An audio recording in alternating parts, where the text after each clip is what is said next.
السلام علیکم ناظرین۔ آج کل تو کتابیں بہت سستی مل جاتی ہیں، مگر پہلے زمانے میں یہ بات نہ تھی۔ فقط بڑے بڑے گھرانوں میں کتابیں ہوا کرتی تھیں، کیونکہ ہاتھ سے لکھے جانے کے باعث قیمتیں بہت زیادہ ہوتی تھیں۔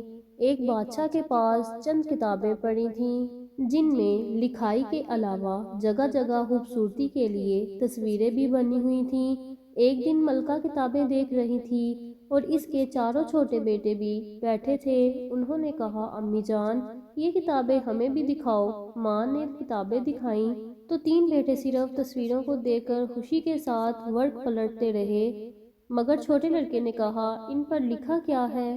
ملکہ نے کہا، بیٹا، اس پر ہمارے ملک کی جنگی کہانیاں لکھی ہیں۔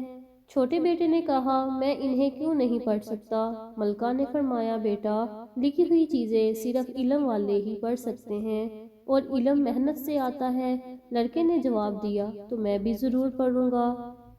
ملکہ نے کہا، جب تم پڑھ لو گے تو جو کتاب چاہو گے میں خوشی سے تمہیں دے دیا کروں گی۔ شہزادے نے محنت کرنی شروع کی تو تھوڑی ہی مدت میں کتابیں پڑھنے اور خط لکھنے لگا، جس پر ماں نے اپنا سارا کتب خانہ اسی چھوٹے لڑکے کو دے دیا۔ یہ شہزادہ الفرڈ اعظم تھا، جو کہ انگریزوں میں ایک مشہور عالم بادشاہ گزرا۔ کامیاب بننے کے لیے تعلیم بہت ضروری ہے، چاہے وہ دینی تعلیم ہو یا دنیاوی تعلیم۔ تعلیم انسان میں شعور پیدا کرتی ہے، جس سے انسان ترقی کی منزلیں بآسانی طے کرتا ہے۔ اسی لیے سب کو چاہیے کہ تعلیم ضرور حاصل کرے۔